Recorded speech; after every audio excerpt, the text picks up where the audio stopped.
Why am I never satisfied? Why are we never satisfied? Well, it's a good thing that you're not, because that's the way that we feel the motivating force behind all development, both in the physical and in the spiritual hidden causative level of nature. Anything that we feel as movement, from moving to some other part of the world to the subtlest shift in an inner attitude, happens only because this force has made us so uncomfortable and unable to fulfill our desires in our current state that we begin to feel a need for a greater satisfaction that we calculate must exist in that new situation. And we move just that far and no further. A person doesn't even move a finger or scratch their nose if not for this calculation. How to get the maximum amount of pleasure for the minimum amount of effort. It is the E equals MC squared of the ego. This formula is so pervasive that we never choose anything unless it's presented to us in that way. We only choose between what we consider to be painful or pleasurable, and we always choose pleasure. Either an immediate one or a big enough one in the future that we're willing to pay for with a little bit of suffering. But pleasure does not exist in and of itself. There has to be something opposite to it in nature before it can be sensed. We never experience anything as its essence, only by comparison. We feel light compared to darkness, warmth compared to cold, pleasure compared to pain. If there's nothing opposite to it, there is simply no sensation. Pleasure is actually the meeting point between a need and its fulfillment, and the greater that the need is, the greater the experience of pleasure.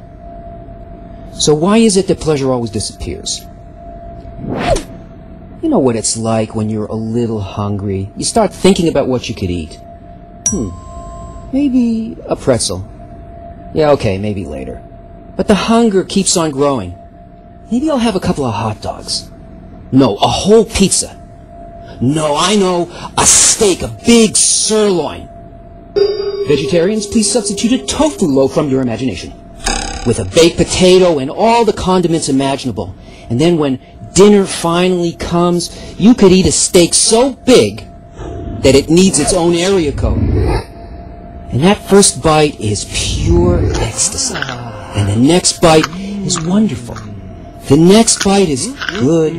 And the next bite is okay. And the next is whatever it is. And the next one is, no, not another bite. I'm going to be sick. The need is diminished. It no longer stands opposite to the steak. And now the pleasure can't be sensed because the need has been extinguished. And this all happens because we're trying to satisfy only ourselves. And that egoistic desire is ultimately what makes human experience limited and physical. Because our own needs are tiny, and they're built in such a way that they can never be satisfied. And yet we find ourselves longing for lasting pleasure, and we feel that somehow it must exist. And it does. But in order to feel that, first, we need an unlimited, ever-expanding desire that can draw a boundless fulfillment. And to do that, you have to seek pleasure in the fulfillment of others. Because this desire to bestow is a spiritual desire, and one taste of it is greater than all the pleasure felt by all creatures over all time. Because it's a pleasure not felt in our little subjective needs, but in everything. There's no limit to that desire, and there is no end to the pleasure derived from that need.